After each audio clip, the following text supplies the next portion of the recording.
And welcome everybody to another episode of TJ Talks the News. It is September 22nd, 2021, and apparently new bombshells show Trump's coup threat was real and hasn't passed. A rush of shocking behind this. Are they really shocking? Or is it simply expected at this point? Behind the scenes disclosures reveal America came closer to a coup earlier this year than previously known. I don't know why I've kind of checked out of just all Trump related news.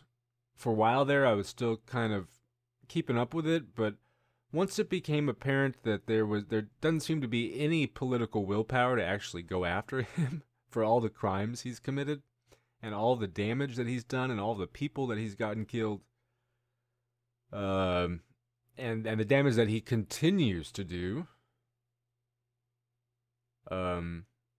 Once it became apparent that Biden and the Dems aren't really serious about going after him for the right reasons, I think they are kind of holding off on it to maybe wait for midterms or even 2024 so that it'll have the biggest political impact. But I don't know. I've just kind of checked out of all the Trump news. So I've seen this now a few times, but I haven't actually read anything about it.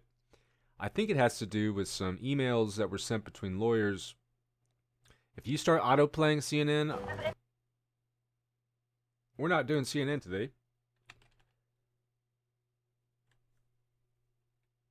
How about Yahoo News?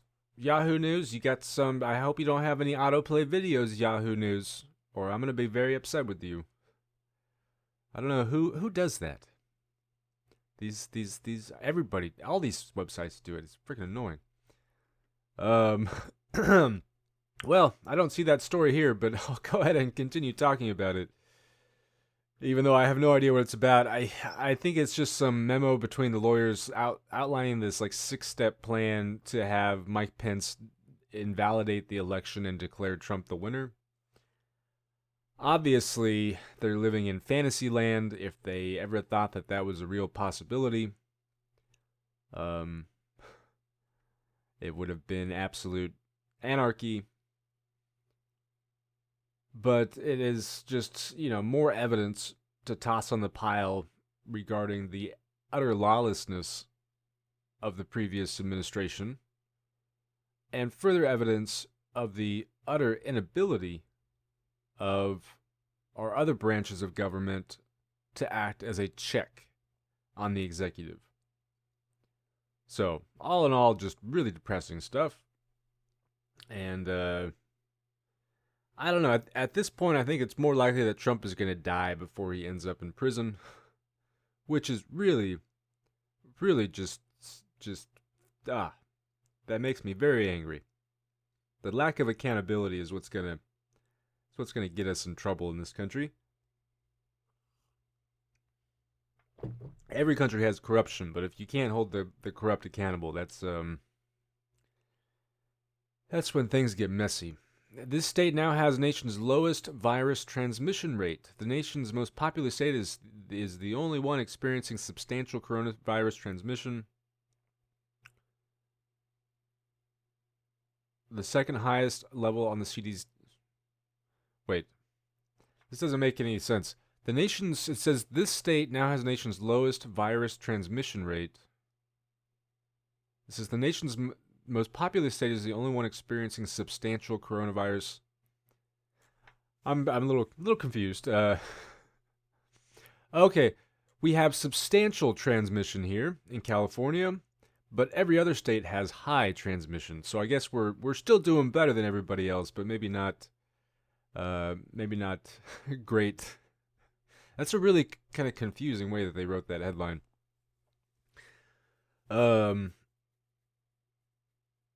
Yeah, I kind of want to go back to this lack of accountability thing. I don't know. I was so in my class, what I'm doing right now is I'm writing an essay to model for the students the processes that good writers go through when composing a text. So I'm, doing brainstorming and doing research and doing outlining and all of that kind of stuff. I'm at the kind of stage in the writing process where I'm kind of trying to finalize my thesis. Well, not finalize it, but kind of get it to where it's somewhat um, firm, so that I can start actually drafting my essay. And I've been on quarantine for 2 weeks or whatever, so I haven't seen them until yesterday when I finally got to be in class with them and talk to them about all the things that I've been doing, because they've just been watching these video lectures and stuff. But and I had decided, like, what really interests me, and they've been helping me, so they've been giving me ideas and finding sources and stuff. After looking at all the material that they've found for me and doing my own research, kind of what really interests me, I think, is about the use of social media to spread misinformation surrounding the virus. Uh, and I have a couple questions about that. Like, why does it work? Who's responsible for it? What are the effects? Who benefits from it? There's a lot of things that I want to know about it.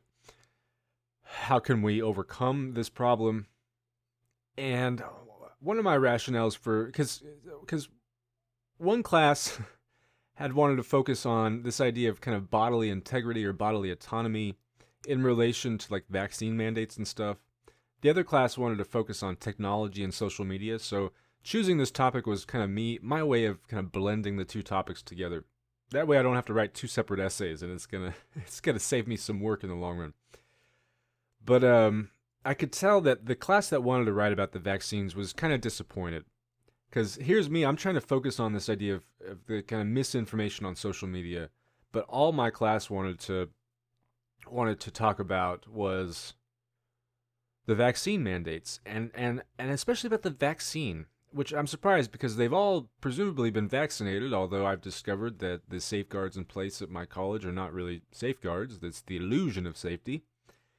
Nevertheless, they are presumably vaccinated, so it was really surprising to see a rather volatile response from the class yesterday,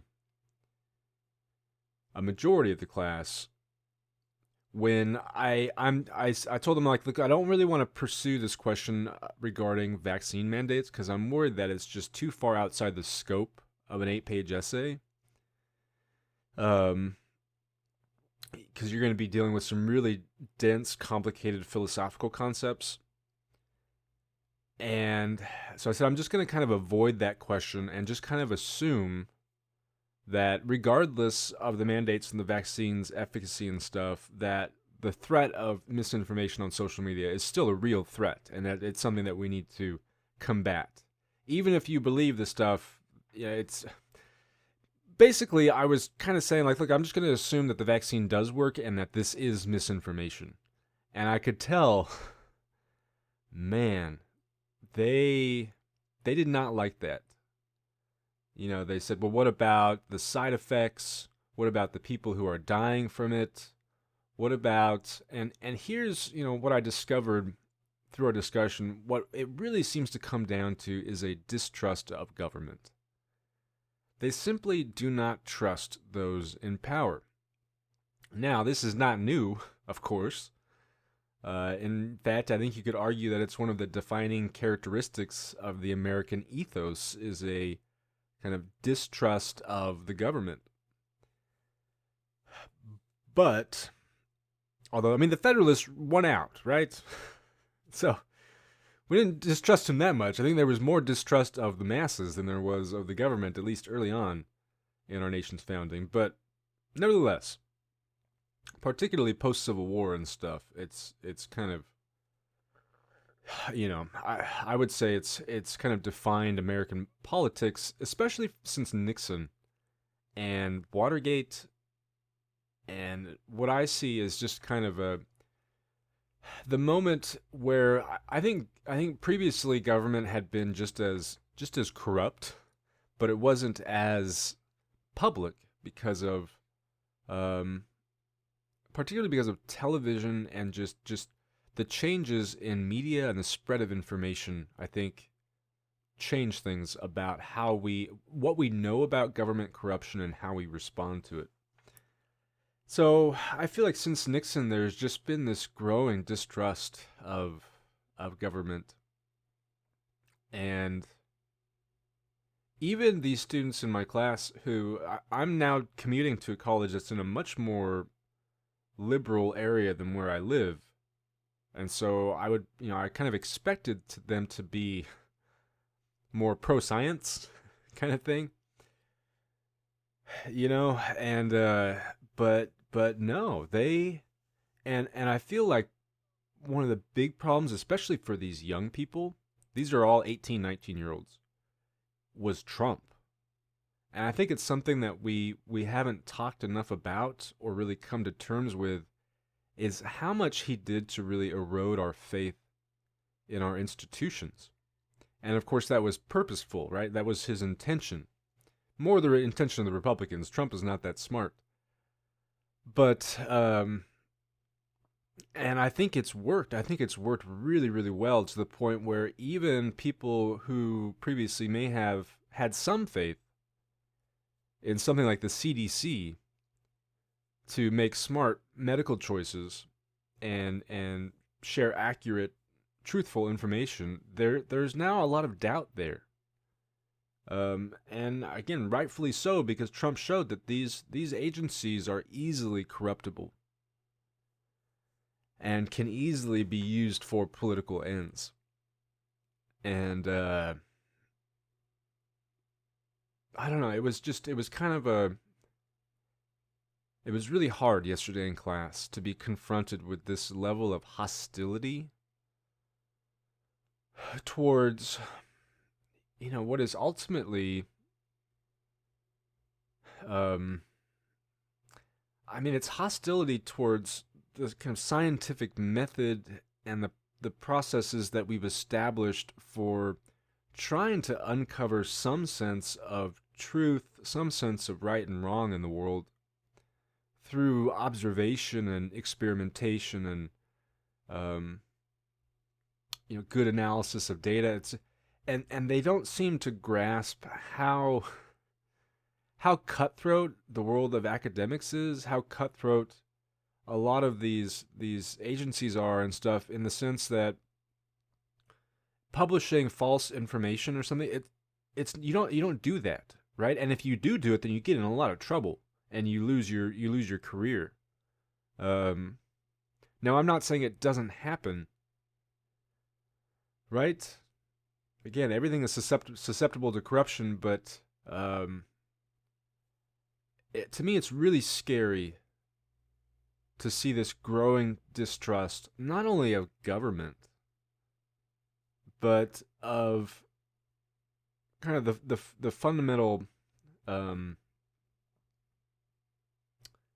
heuristics, I guess, that we use to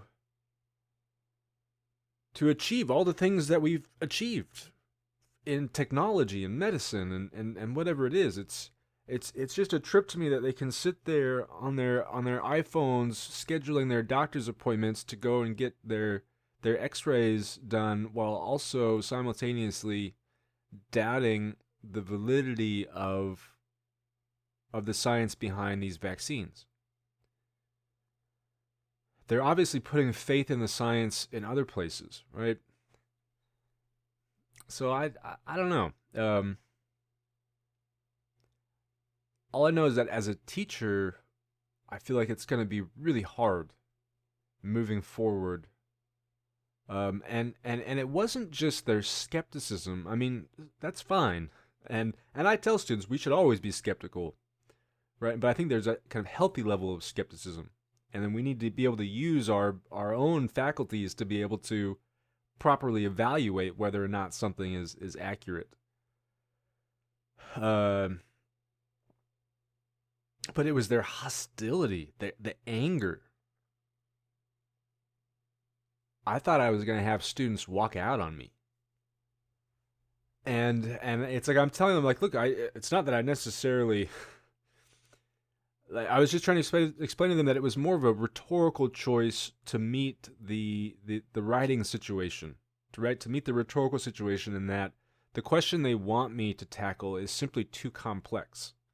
So I'm trying to say it's more of a pragmatic choice on my part. I'm not saying like, that you're wrong or whatever when you believe that Facebook post, even though I do think they're wrong.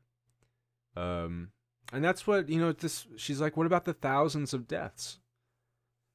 So I pulled up the CDC thing and I showed them how they figure these things out. And I showed them, look, there have been 3 deaths related to the Johnson and Johnson vaccine that have to deal with thrombosis or whatever of the, it's a blood clotting essentially.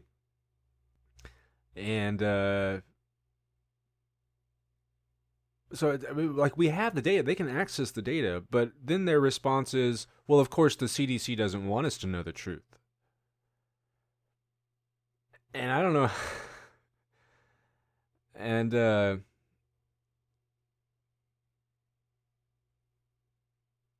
I mean, I can push them on this stuff. I'm worried that it would distract too much from what I've been hired to do, which is teach writing. Although when I think of teaching writing as, you're really teaching thinking, right? You're teaching logic and stuff. A little bit of style too, but really you're teaching somebody how to think. So I should certainly tackle this and show them why this just saying, the CDC is wrong because there's this conspiracy or whatever, is, absent any evidence of that, is a terrible argument to make. But I risk alienating them at that point. Teaching is so hard, man. It is so very hard. People, I don't know if they it doesn't have to be this hard. Again, I can make it so easy on myself. Just design a bunch of worksheets, like grammar worksheets, vocabulary tests. Have them write the 5-paragraph essay with 5 sentences in each paragraph, where they have to start each sentence with a specific phrase, and they can only write about 2 topics that I've pre-selected, and there's only 2 possible answers, and they have to choose one of those. It's like, I could do this and make it really easy on myself, but because I'm actually interested in students, like, challenging themselves and asking questions about the world and uh practicing a little critical thinking, it's tough. It is tough. No charges after twin boys die from heat in car. A sheriff said no charges will be filed against a South Carolina father whose 20-month-old boys died from heat after he forgot to drop them off at daycare and left them in his vehicle. Wow. How do you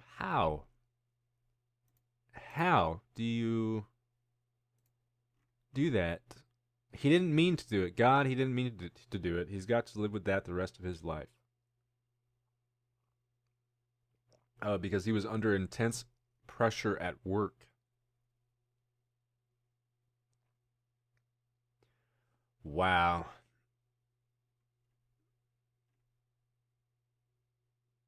That has got to be, I don't know, it's as a parent, just the amount of stress that you live with over every little thing. Every little thing. My daughter runs too fast, and I'm just like, ah. And maybe that makes me a bad parent. I don't act on it. It's just like internally, I'm like just tensing up.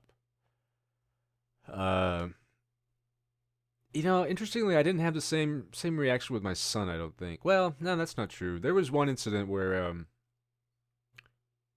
I had, it's probably one of the worst experiences of my life.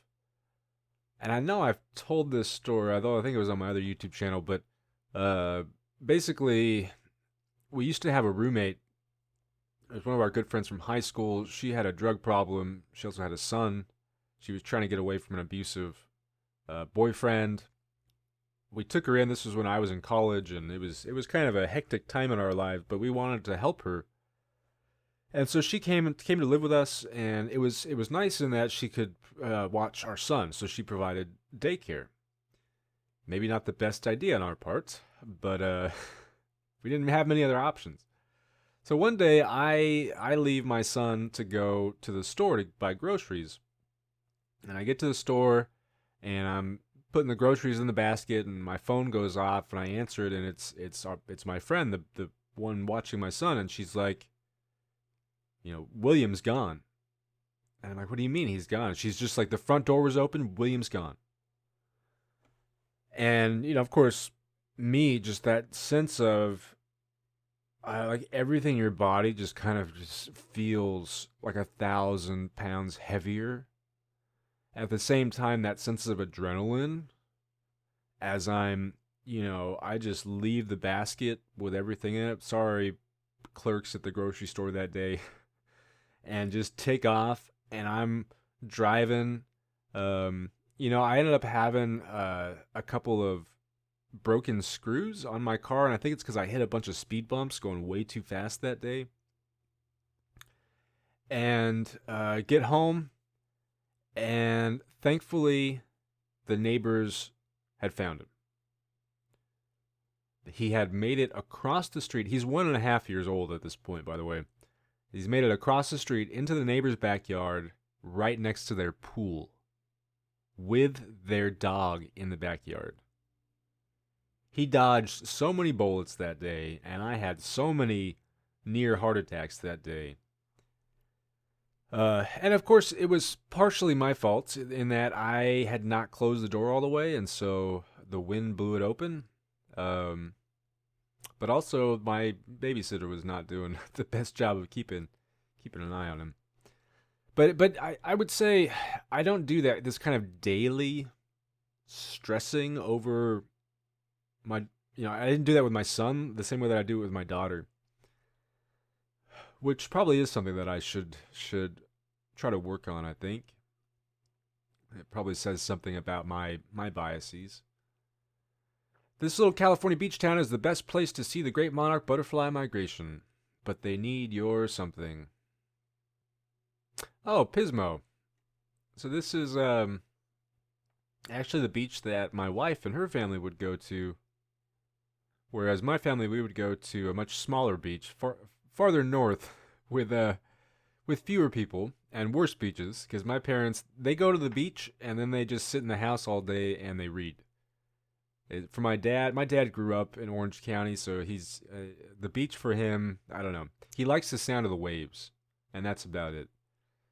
But yeah, there's actually this really cute town, and I thought maybe this was going to be it, because from what I know, there's just a lot of really cool kind of hiking trails and stuff around it. But it's the city of Harmony, and the population is like 12 or 15 or something like that. It's this tiny little kind of arts and crafts town. They have a winery. And it's right on the, I think it's right along the one. Yeah, it's right along the one, kind of north of Pismo and stuff. Really cool little town. Lots of antique stores. Volunteers will kill dozens of mountain goats at Grand Teton National Park, rangers say. I was gonna say, it sounds like people are like just like volunteering to go and shoot things, and I was like, well, yeah, that's probably what they are doing. But it was just so far outside of what I would ever consider doing in my life, that it just seemed really odd to me. But yeah, my uncle is a big hunter and does this program with kids where he takes them out hunting, because we want to introduce them to guns early in life, and the joy of killing things. Soul crushing. U.S. COVID-19 deaths are topping 1,900 a day for the first time since March. And we have Republicans to blame. I believe numbers are going down everywhere else in the world except here. Okay, well, I just realized once again that CNN has this crazy thing on the side that shows you where I live. So yeah, now you know where I live. I live in Bakersfield. Look, today it's going to be 100 degrees. I'm not going to put anything there to cover up because I don't really care at this point. You can know where I live. And, we have here California Department of Justice investigating Kern County, which is where I live, for alleged discrimination and civil rights violations, which is, we get one of these investigations at least once a decade, it seems, at least since the 80s.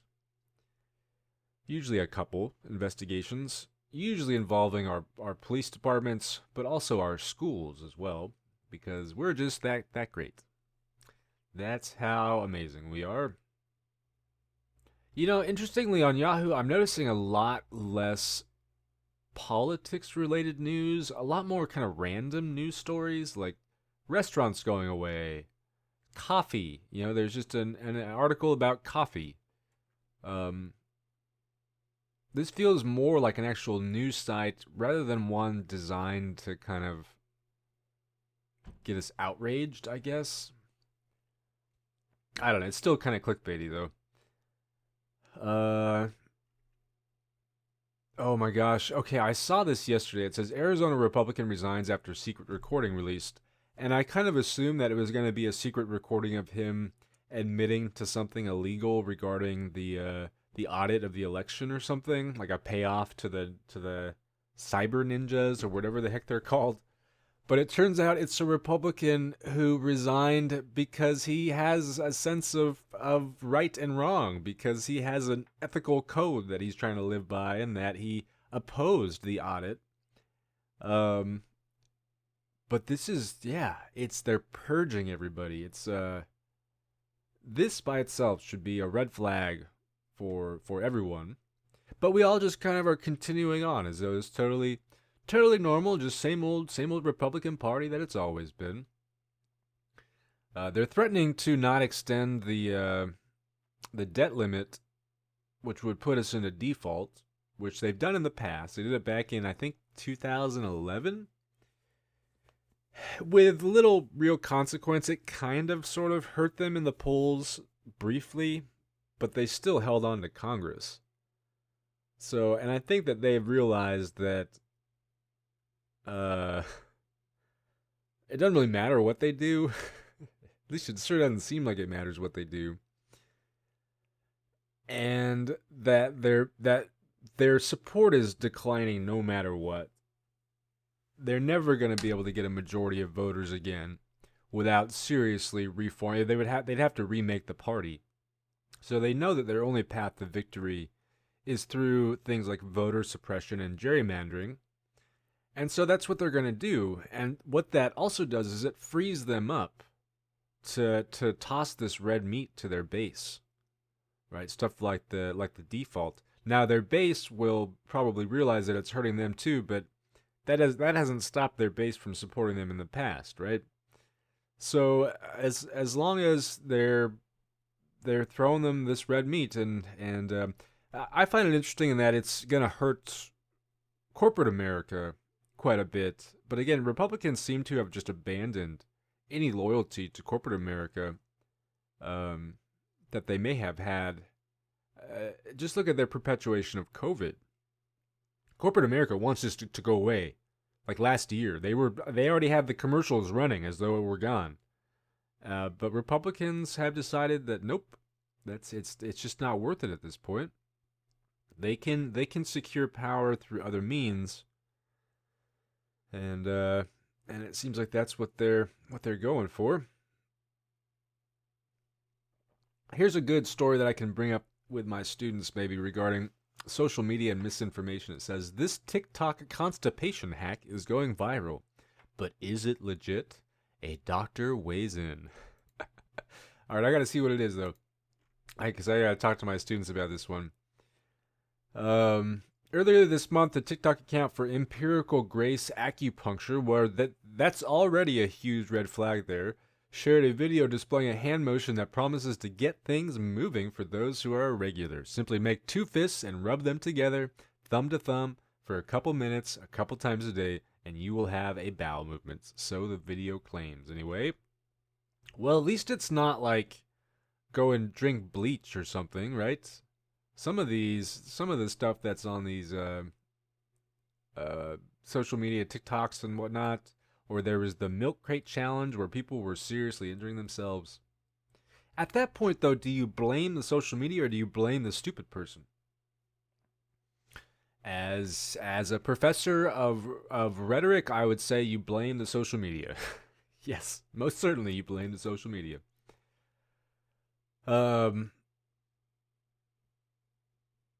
So, but yeah, this isn't as exciting. I thought it was going to be something crazy, not just rubbing your fists together. And there probably is something to that, just in terms of the physical activity that you're doing.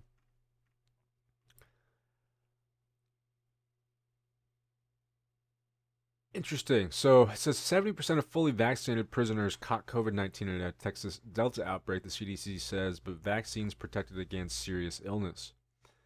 So I've looked at all the studies showing that the protection for Delta ranges between like 40 and 90% or something like that. All the studies that I've seen, this is certainly on the lower end though, right? This suggested it, like 30%. But the important thing is that it protects against serious illness. That's what really matters. And that's what, again, to go back to my students, I just feel like even if I were to pursue this, there just seems to be no desire for nuance these days. Like with the vaccines and stuff, or with COVID, it's like, oh, well, COVID's only killing this. It's not about how many people it's killing. Yes, that sucks, and we should prevent it as much as we can. But it's about overwhelming our hospitals, which will snowball into more people dying. Like, people can't seem to grasp, and that's not even that complicated, right? And I think it's, at least for a lot of them, it's probably purposeful denial of this, kind of gaslighting. But for other people, it's either their inability to understand the nuance or just a desire to not deal with it, because the simple answer is just the easier answer that confirms everything they already believe. Oh, can we stop talking about George Bush unless it has to do with him being charged for the war crimes that he committed, please? That would be fantastic. Alright, you guys, well, I think that's going to be it from me for today, this lovely, lovely September morning. Thanks for watching. Hope you enjoyed, and I will see you tomorrow.